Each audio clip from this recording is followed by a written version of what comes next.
So I clicked record and didn't think I was actually going to make a video. I was actually going to record for something else. But welcome. I'm just going to talk about Cruella for the next, I don't know, 10 minutes. This is unscripted. I'm on a level of I'm just going to create whatever the hell I can.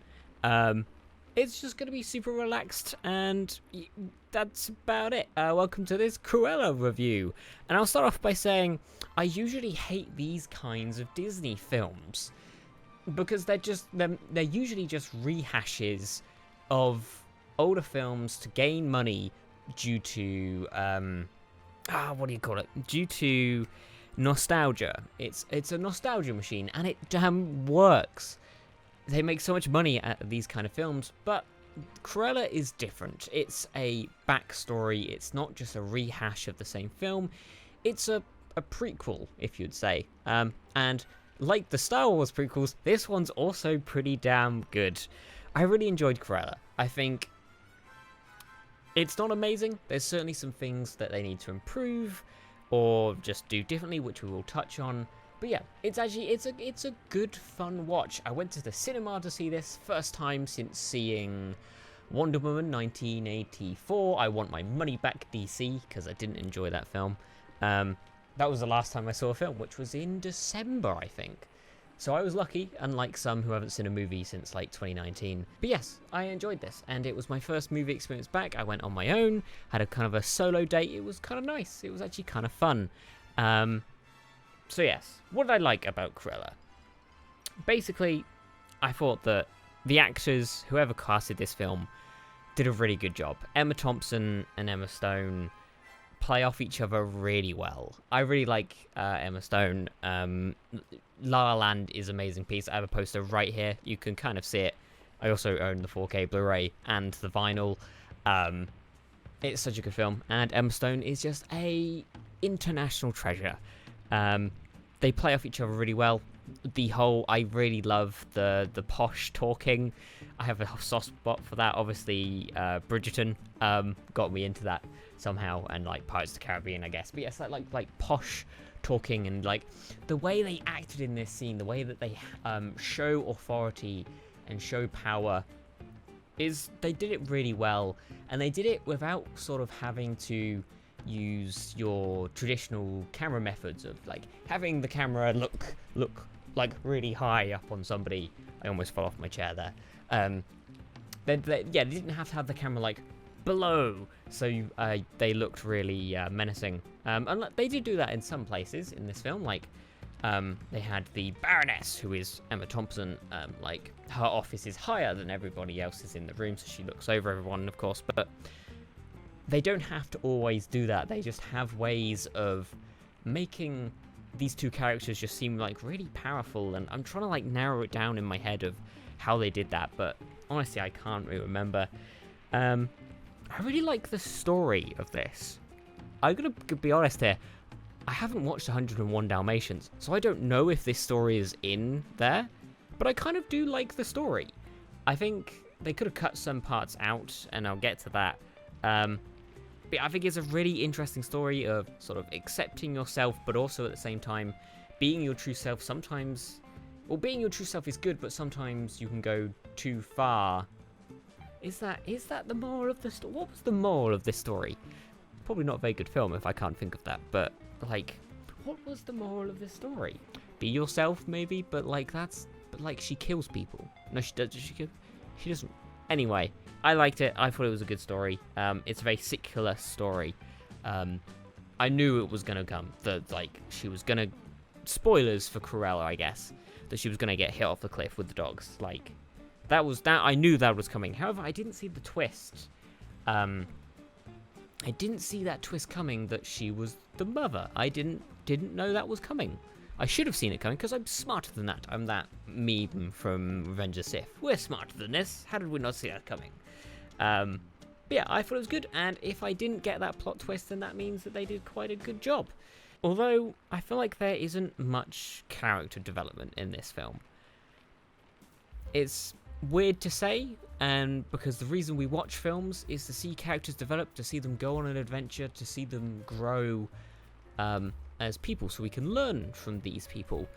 But like, apart from, like, one thing in this entire movie, I don't think there's any character growth. Because Cruella just starts out as a horrible person and continues to be pretty much a horrible person with manners. That's, like, the thing she learned, is that, like, oh, you need to maybe be a little bit nicer to people. But she's still a horrible person. So, I don't really know what the character growth is there. Unless...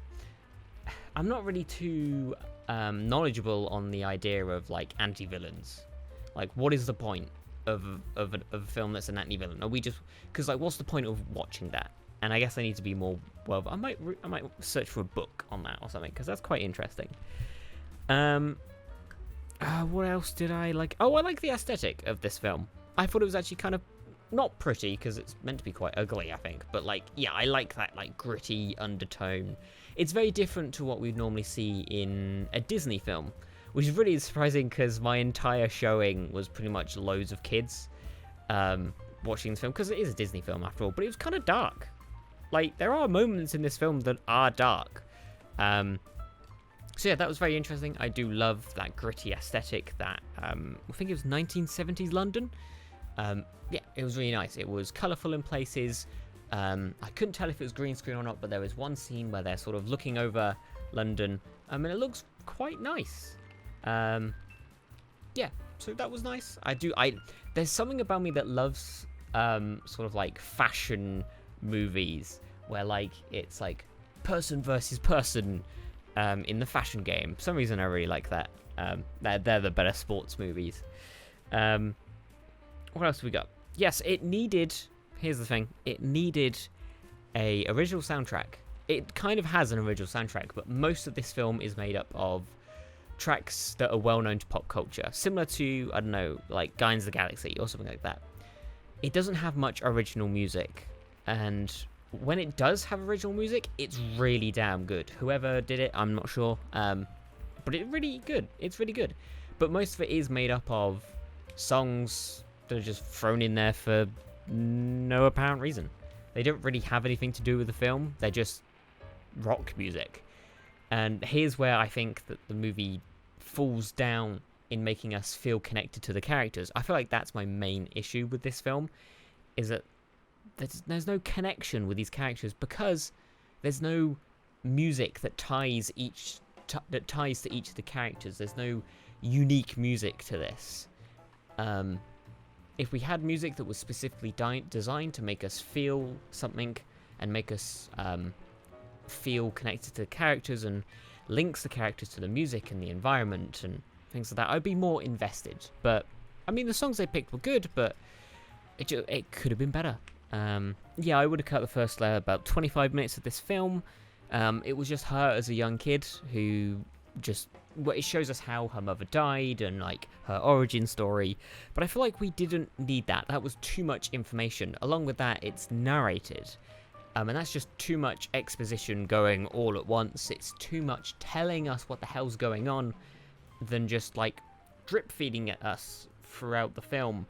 I feel like they're trying really hard to make us feel sympathetic for this character, and telling us that look, you should feel bad for Cruella because blah blah blah blah blah, instead of like just showing us and like hinting to us about her backstory and how things happened. And I feel like the plot twist would be even bigger if they didn't show us whatever the hell happened. Yeah, I just feel like, and also cutting the first 25 minutes would have made this film like, how is it? It's like 2 hours, 2.25 hours. This film. So yeah, cutting that down would be like an hour and 50 minutes, which would have been so much better. It's such a long film for some reason. So yeah, I just feel like if it was a little bit less, it'd be more fun, and I'd probably rewatch it when it doesn't come out on Premiere Access on Disney Plus. How much was Premiere Access anyway? I'm gonna go look that up. No way! Premiere Access is £20. Wow, I paid £6 for a cinema ticket. There's no way I'd paid £20 to see Cruella. That's insane. Although I probably would spend £20 to see Luca when it comes out, if it's not coming in cinemas. So I guess just to each their own, I guess, if you want to pay that. Yeah, there's no way I would have paid that. It's not worth that amount of money to see this film. But overall, it was a good film. I enjoyed it. There's definitely some things they could do to make it better. And I feel like, if anything, I've learned that I hope that Disney have also learned that this is the way forward. That if they want to make money off of the nostalgia and the IP that they already own, it is to do backstories. It is to do expanding the world of these universes instead of just rehashing the same film over and over and over again. Because things like Beauty and the Beast and The Lion King and The Jungle Book, all stuff like that is just, it's not fun because we've seen them before. Well, I haven't seen them before, but the whole general public has seen these movies before. We don't need live action versions of them. If you want to make more money, just make live action versions of the world. Create more stories.